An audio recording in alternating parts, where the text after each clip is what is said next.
Hi friend, how are you? This is Pat Sloan and it is June Challenges. What are we on? We are on Thursday. That's right. Yeah. I almost said Wednesday again. So we're Thursday and it is the 18th. And on our nifty calendar, which you could download below, it is called Flower Power. I feel like the 70s when I say flower power. It's like, because I was a child of the 70s, yes. Who else? The flower power stuff was quite popular. So we are going to do a little flower power on our free motion quilting. And I also want to share my friend Lori Kennedy's website and books down below. I have a link to them both.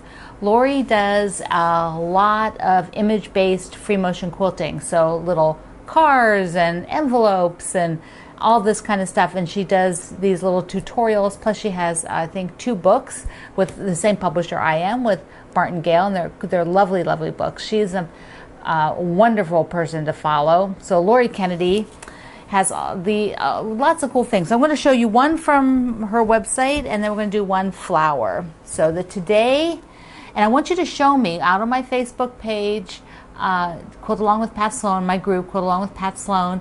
Show me your quilting. You know, show me the quilt sandwich, or show me your panel that you're doing, whatever you're doing, you're testing on. I want to see it. So let's come on down and do a little flower power, because this can be very forgiving and very free motion, because you know, flowers in nature do not all look the same. They are not all structured, which is fabulous for us. That means that when we translate it into a free motion design, I'm just going to hold this back here because I'm lazy. I don't want to pull it up. And it's a test. So we're going to do a couple stitches in place. And then think about a daisy first. You know, that is kind of the easiest one. So you have the daisy petals. Now I'm starting here with petals. And then I like odd numbers, so there's 5 petals, and then I'm doing a little circle in the middle.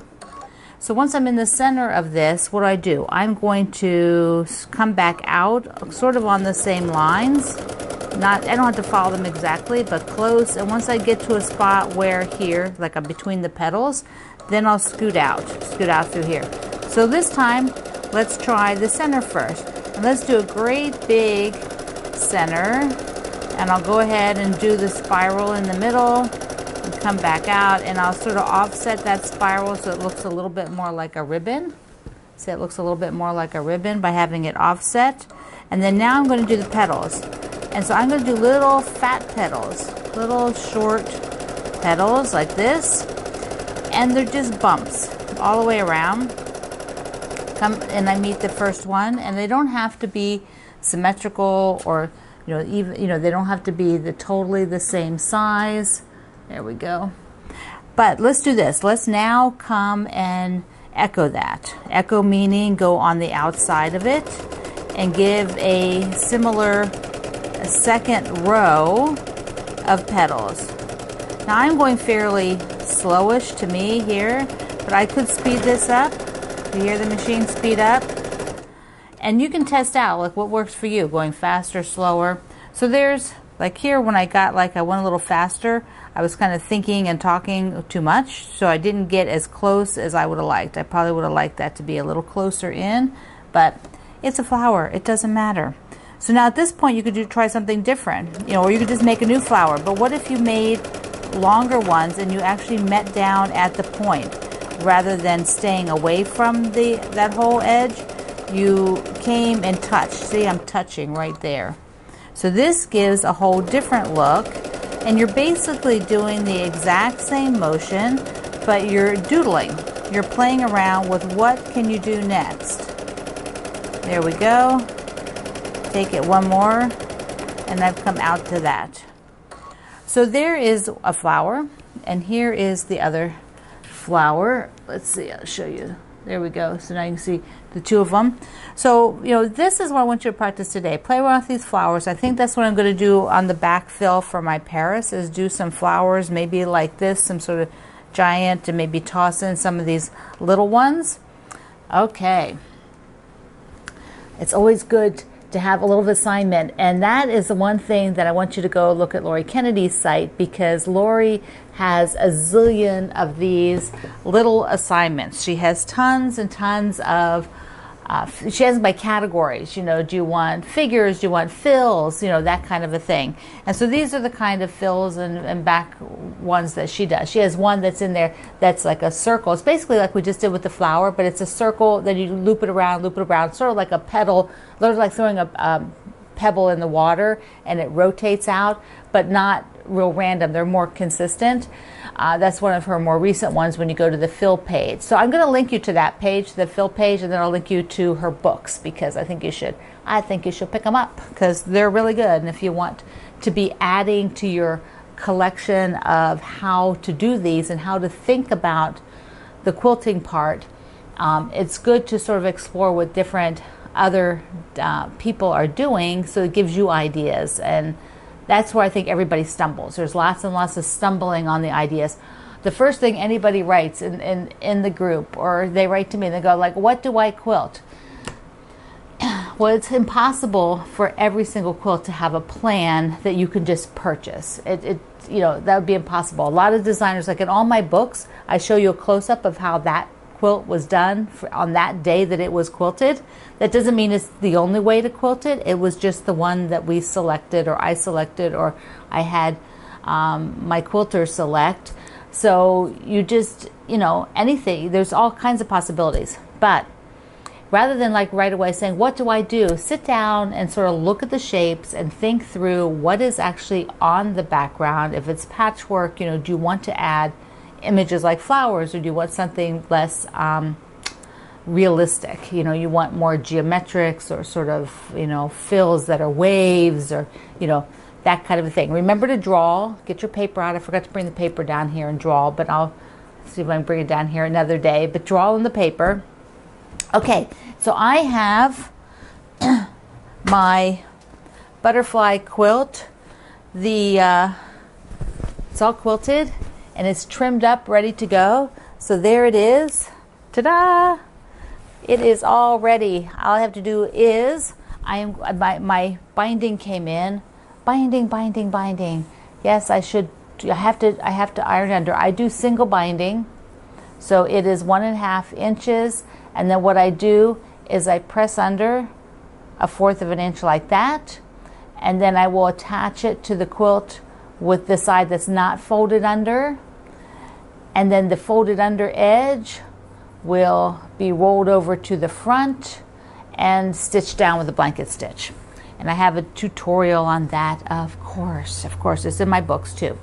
So here is the hanging sleeve. That's what this is. It says wide. It's the same as my backing fabric, and it says wide, a little bit shorter, not quite as wide. So here you can see, hold on. So I have it, so let me just hold it like it'll go. I'm putting it on the front so that you can see it, because this matches the back fabric and you never see it.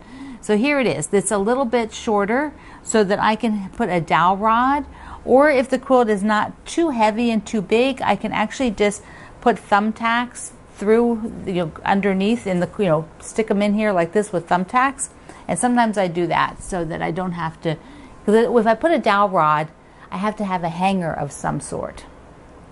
And I don't always want to have it hanging off of something. Thumbtacks work really nice, and I don't mind having them pushed into the wall. So, you know, that's something you have to make a decision on. So this will also have an edge folded under. So I'll fold under that one side, which will be the bottom. Now we'll hand stitch that down. Okay. That is the project of the next day. Okay, I have to show you these 2 bags because they came back in stock and they may not be there long. So I'm going to link them to you. I'm going to link you to something else that may not be there long, because you're going to have to look today probably. I had gotten these super cute bags. Here's 2 of them. These are some of Tulip Pink's sewing bags that came with her sewing line. It has a sewing machine on it. But look, it has this. This is a small bag, but I had to have it with all of this glitter in there. It just makes me smile. It makes me happy. I want to go squish, squish, squish like a little kid. And it has a nice zipper pulls. They have nice zipper pulls on them. And then this one has the sewing things on it. So no squishy glitter on this one, but it's a great big sewing bag that's clear in the front and has the sewing notions on the back. So I will link you to those because the last time they came in and I didn't get to show you and they were gone already. So I hope they're there. The other thing is that Connecting Threads has its last day for books on sale. So this book is still there. You can get the sale price. I think it's 30% off. And this is this is a fabulous book. It has a zillion things. And we're going to do the Bringing Home the Christmas Tree quilt that's in here as a sew along. I thought I had it tagged. It's the one with the cars and the Christmas trees on the top. And I'm so sorry. It's not coming to the surface right away. Oh, there it is. So this one here. We will be doing this after the fabrics come in, that I'm doing a limited number of kits. But if you buy the book and you just want to buy your own fabrics, use your stash. Yeah, it's, you can do that. So I want you to be able to get the book on sale if you can. So today is the last day it's on sale this time. You never know, they run sales whenever they run them. Okay. That is it for Thursday. Our June challenge is Flower Power. You're going to quilt up some flowers today, test it out, and show me, show me, show me. Yes, no, maybe. Tell me whether you like flowers, whether that was fun, and I will see you online. Thank you for using my links, my friend. I love you. Mwah. Have a great day.